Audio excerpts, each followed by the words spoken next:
Hi, everybody. Welcome to English Digest. I'm Tom. Hi, I'm Stephanie. It's our TLC unit today. And, of course, we're talking about a program on this channel that you can watch. Remember, some people still watch TV. I do know a lot of people who have canceled their TV cable service, or the cable TV service, because they watch everything on their smartphones. But, you know, you could also watch those programs on your smartphone as well from the TLC channel. So we're going to talk about one particular show that we think you might be interested in. It's called Our Wild Life When Your Family is a Zoo. Now, are you fond of having pets, Stephanie? We've always had a dog. We had a cat when I was younger. But you're not a big fan of cats, right? You don't like cats, I hate right? cats. But I loved our cat when I was growing up. His name was Charlie. But I prefer dogs. Yeah, big dogs. I don't like the little yapper dogs. You know, the... Right. I don't like them. But beyond that, we had fish, but we really didn't have... Oh, for a while we had a snake and a spider, but nothing beyond that. We'd never had a gerbil. A lot of families have gerbils. We never had a parakeet, you know, a bird. We never had a parrot that would talk. What have you guys had? Yeah, when I was a kid, of course, we had a cat named Kelly, and then later we had a dog named Fred. And various dogs because my sister just loves animals, and she's always bringing dogs home from the shelter. Right now, where she lives, I think she's got 4 dogs. Wow. That are all from shelters. And I think the city she lives in has a limit on how many pets you can have in your home. So I think the limit is 4 or 5. She always has the limit. She brings in as many as she can. It's always, you know, a real wild party every time I go to visit her there in West Des Moines. But, you know, we're talking about a family here who's kind of similar here. Their house is full of all sorts of pets, but not just the conventional dogs and cats. They've got all sorts of other pets that present all sorts of different situations and problems. So let's find out what this is all about, everybody. Let's read through the entire contents of today's lesson, and we'll be right back.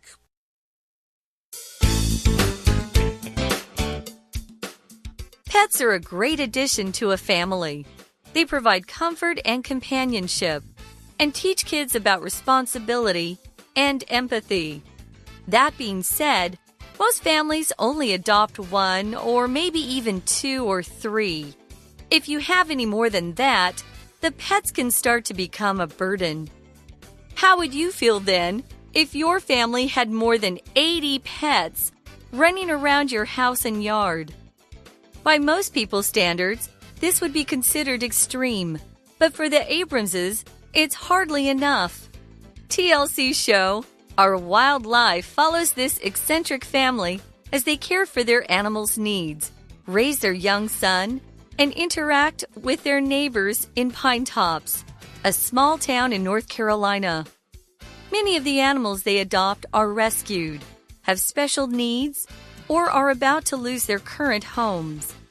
Aside from their fur babies, Jerry and Bobby Joe Abrams have 2 grown daughters, Hallie and Casey, and a 7-year-old son, Jackson.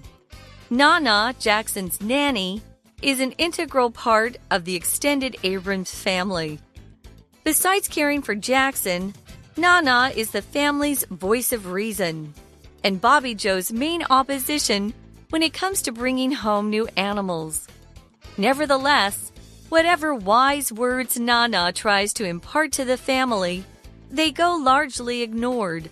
In fact, in the first episode, Bobby Joe is busy making preparations for a large Alaskan Malamute wolf hybrid to join their clan.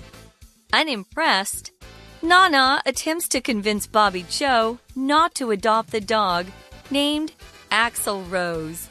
When she's unsuccessful, she makes a concession and asks to at least keep the dog outdoors.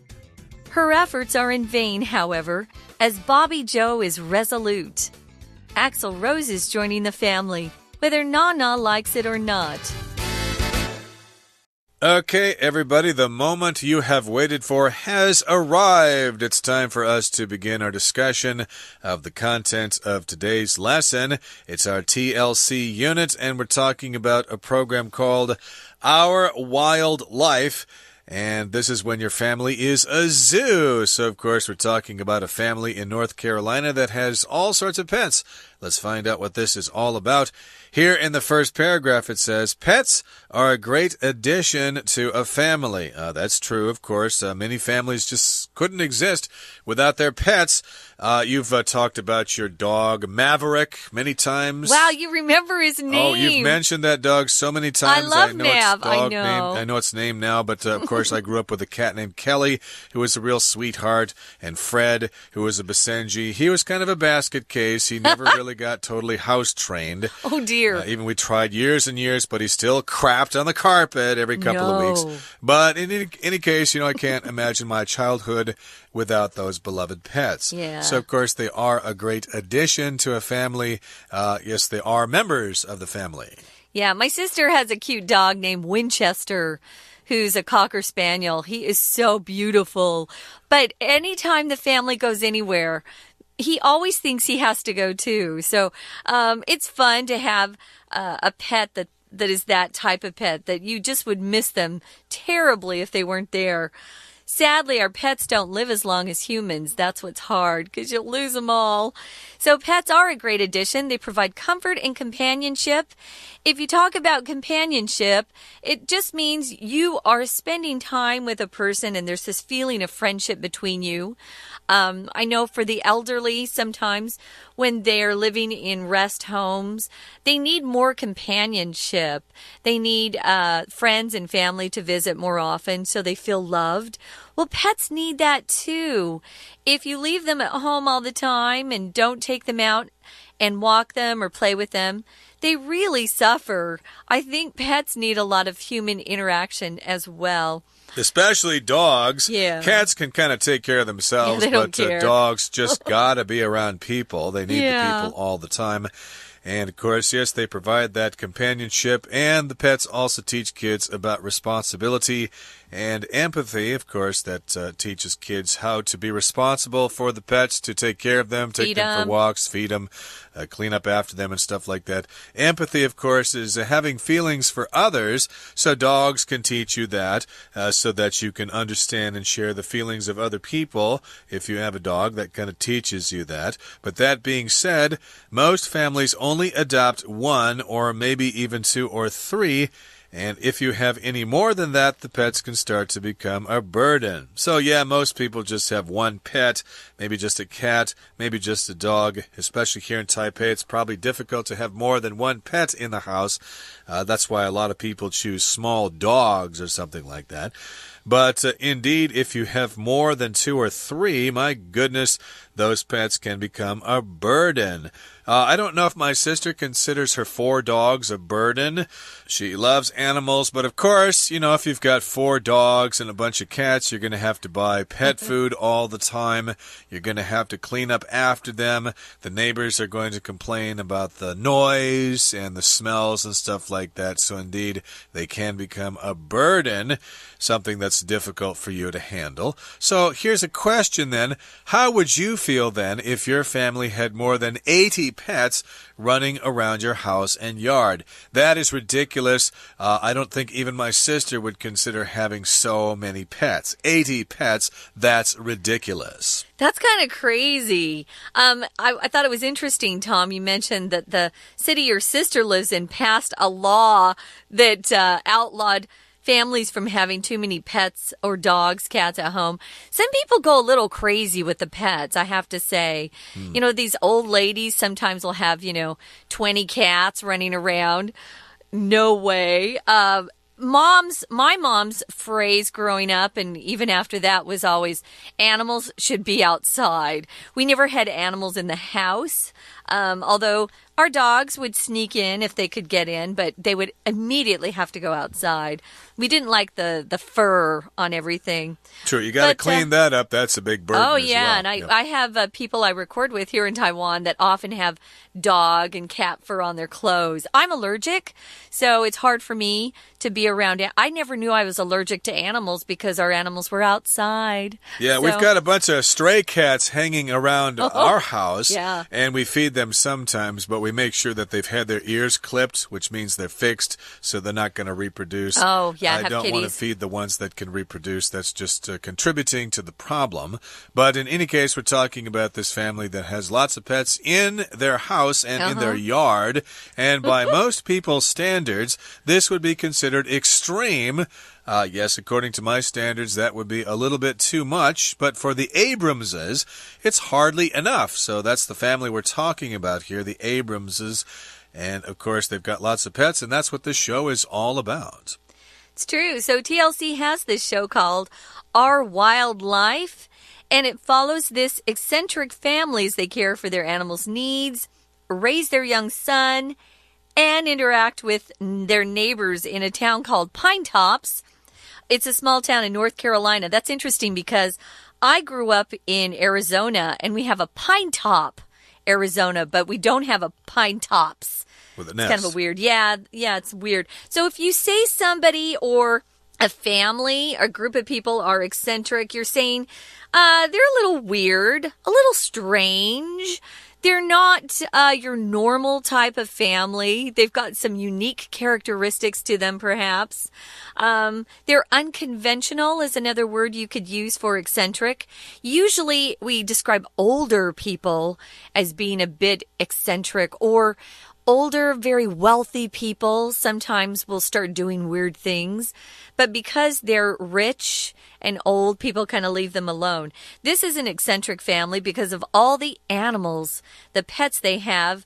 I can't imagine having 80. Even if they were all outside, that's a lot of pets. Right, so of course they have an eccentric family because they like so many pets, and they also interact with their neighbors. That means they talk to them, they communicate with them like we will do. If you call us, we will interact with you on the phone, maybe to answer your English questions or something like that. So the neighbors probably complain mostly about the noise and the smell and stuff like that. So of course the Abramses have to talk to them to sort of smooth their feathers, to sort things out so everything works out really well in good old North Carolina. Okay, that brings us to the midway point in today's lesson. Let's take a little bit of a break right now and listen to our Chinese teacher. Hello everyone, my name is Tina. 宠物可以带来哪些好处呢？在第一段的第二个句子提到，They provide comfort and companionship and teach kids about responsibility and empathy. 这些宠物啊，它可以提供慰藉跟友谊，还可以教会小孩子们责任感跟同理心。我们来看一下 companionship 这个字，当作名词可以解释成为友谊或者是伴侣关系的意思。像是我们说多年的交谊，多年的友谊，就可以说 a companionship of many years。另外一个字跟它意思很像，叫做 company， 它则是呢也是一个不可数的名词，解释成为陪伴或者是你的同伴们。第一段的第三个句子提到 That being said, most families only adopt one, or maybe even two or three. If you have any more than that, the pets can start to become a burden. 在这里要特别注意一下 That being said, being 是一个现在分词的形式来表达 That being said 放在句首呢，可以解释成为尽管如此，即便是这样，那其实它就跟 however, nevertheless 是有同样的意思的。尽管好处很多，那么大部分的家庭呢还是 only adopt one， 他们只会呢收养或者是呢蓄养一只宠物而已。那么如果你有超过2个或3个甚至更多，可能就会成为一个 burden， 也就是你的负担了。我们来看一下 adopt 这个字，在这里呢也有收养的意思，也可以呢过继某人。举例来说 Mr. Wang adopted the orphan as his own son， 指的就是王先生收养了那个孤儿成为自己的儿子。Adopt 还有一个很重要的意思，是有采纳或是采取的意思。接着我们来看到第二段的句子提到 TLC's show Our Wildlife follows this eccentric family as they care for their animals' needs, raise their young son, and interact with their neighbors in Pine Tops, a small town in North Carolina.在这里提到 TLC 的频道呢，介绍的这个节目动物一家亲，它则是跟随着这个异乎寻常的家庭，看他们怎么照料动物的需求，养育他们的小儿子，并且呢，在这个地方怎么跟邻居互动。Interact 是指与人互动的意思，所以呢 interact with somebody 也就是与某人沟通的意思。We're going to take a quick break. Stay tuned. We'll be right back.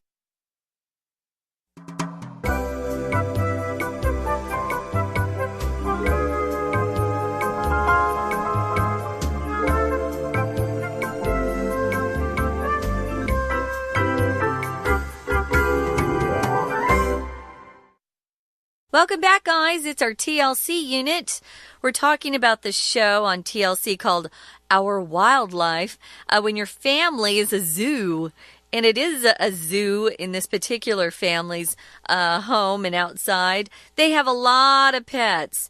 They also have a young son. When we left you, we were talking about how they were very eccentric because they do some weird, strange things, at least compared to other normal people. So they're raising their young son and they're interacting or, doing things with their neighbors in a town called Pine Tops in North Carolina. North Carolina is located on the east coast of the United States. It's a beautiful state, but they get a lot of hurricanes in that area.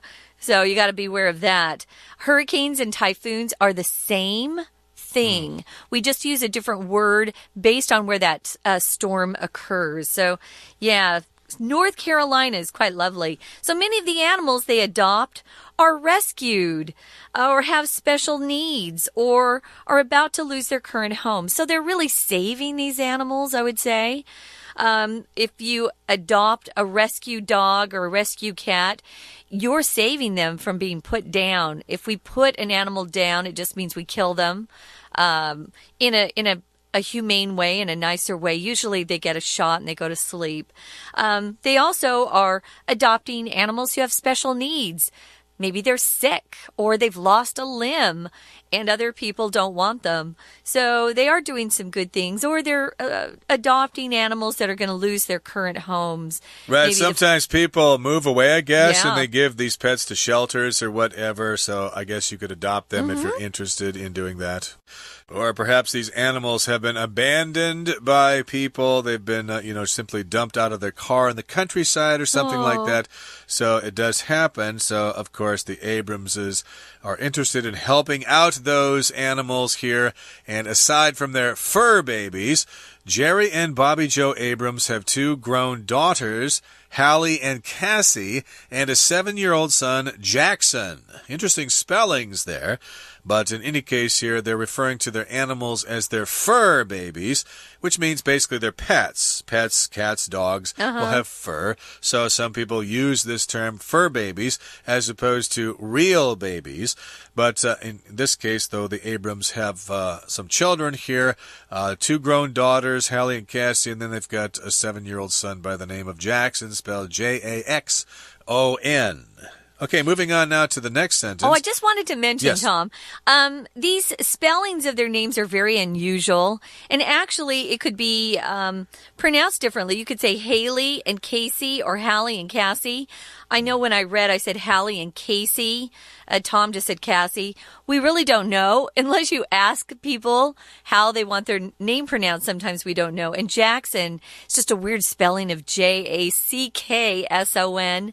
People think if they spell their name differently, it's more unique. Whatever. But it's kind of the thing to do right now. It is, but remember, you're condemning your kid to a lifetime of having to spell their name for people every time they sign up for something. Yeah. So reconsider if you want to be cute. That's why I gave my daughter a very conventional name so she never has to spell it for anybody. But let's go on to their nanny here, which also has a strange spelling here. Na. N-A-A. N-A-A. Did you say Nana? I said Nana. You said Nana? I think okay. Nana sounds bad, yeah. Okay, well, this is the woman who's taking care of Jackson. Of course, she's his nanny, and she is an integral part of the extended Abrams family. So here we've got the word integral. I've heard British people pronounce this word as integral, but Americans tend to say integral, which means it's necessary to make things totally complete. You've got to have this thing. So basically, the nanny is definitely a part of their family, and this is an extended family, which means you not only have the children, but you have other relatives and the grandparents, and in this case, lots of pets. I'm guessing they probably have some money if they have a nanny. So besides caring for Jackson, Nana is the family's voice of reason. You may have a circle of friends and they all have different personalities, but there's usually one friend who's not as crazy as the others. And that friend usually has the wisest advice, the most practical suggestions. That would be a voice of reason, someone who doesn't suggest crazy stuff. So Nana is like that. And Bobby Joe's main opposition when it comes to bringing home new animals. So Bobby Joe is the one who is always trying to bring home new animals, rescue animals. But if you're someone's opposition, it means they oppose you. They don't want what you want. They're resisting what you are suggesting. You can oppose someone by just using your voice and telling them, I don't agree. Or maybe you oppose someone by writing an article and having it published in the paper. This is just Nana saying, oh, let's not do that. Don't we have enough animals already? So opposition is the noun form of the verb to oppose. And, of course, you hear this in politics all the time. If the Kuomintang are in power, then the DPP are the opposition. And then vice versa. If the DPP are in power, then the KMT are the opposition. So, yes, she's the opposition when Bobby Joe wants to bring home a new pet. Hey, you got to think about things. You can't just bring home animals like that. Use your reason there. But nevertheless, whatever wise words Nana tries to impart to the family, they go largely ignored. She is, after all, the nanny. She's not really a blood relative there, so she does try to be the voice of reason, but still her advice goes largely, for the most part, ignored. They don't really pay much attention to her. In part here just means you kind of try to communicate something to the family here. And in fact, in the first episode, Bobby Joe is busy making preparations for a large Alaskan Malamute wolf hybrid to join their clan. So they're going to adopt a dog. This particular dog is a mixed breed of Alaskan Malamute and a wolf. Malamute is an Alaskan dog that kind of looks like a Siberian husky. It's very similar. They're sled dogs, basically. They pull sleds in Alaska there. And a wolf, of course, is a very dangerous wild animal, but this dog is a mix here. It's a hybrid, which basically means a mix of two or more things together. There are different hybrids of corn, for example. And their clan, of course, well, they're using the word clan here to refer to their family. A clan can be all sorts of members of a family, including several generations. Yeah, sometimes we use it as sort of a casual way to refer to your family. Yeah, my clan and I are going to go see that new movie. So, yeah, hybrid dog. So unimpressed, Nana doesn't really care that this dog is kind of cool and a hybrid. She just thinks they have plenty of animals already. She attempts to convince Bobby Joe not to adopt the dog that's named Axl Rose. And Axl Rose is the name of a singer in a rock band. Which one was that? Guns N' Roses. Guns N' Roses. My sister could have told you that. Except his name is spelled A-X-L, no E there. But Oh, really? Okay. Okay. Anyway, kind of a fun name for a dog. If you convince somebody, guys, you try to persuade them. Actually, you do persuade someone with good arguments, maybe some good logic to do what you want them to do. So you could also convince someone you're telling the truth if you have really good arguments that you lay out in front of them. So you cause someone to firmly believe something that you're telling them or wanting to do. So Nana attempts to convince Bobby Joe. Notice that she tries to, but she's not going to win this battle. That's right. So she's unsuccessful, so she makes a concession, which means kind of a compromise. Basically, you've lost, but you still want something granted or given to you. So she says, well, if you're going to keep the dog, you better keep it outdoors. That's one condition I have. And her efforts are in vain, however, which means they're useless. She wants that concession, but that's turned down as well. So if something's in vain, it just fails. We searched for a Mexican restaurant in vain. We just couldn't find one, and so we had to settle for Italian food.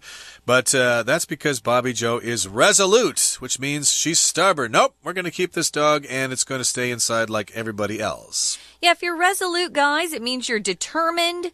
You've made up your mind. You're not going to waver. So if you're resolute, it just means no one's going to try to talk you out of it. You know what you want. You're not going to change your mind. So Axl Rose is going to be joining their family, whether Nana likes it or not. Right now, we're going to listen to our Chinese teacher one more time. 前面有提到这个家庭里面养的宠物实在是太多了，有超过80只宠物跑来跑去。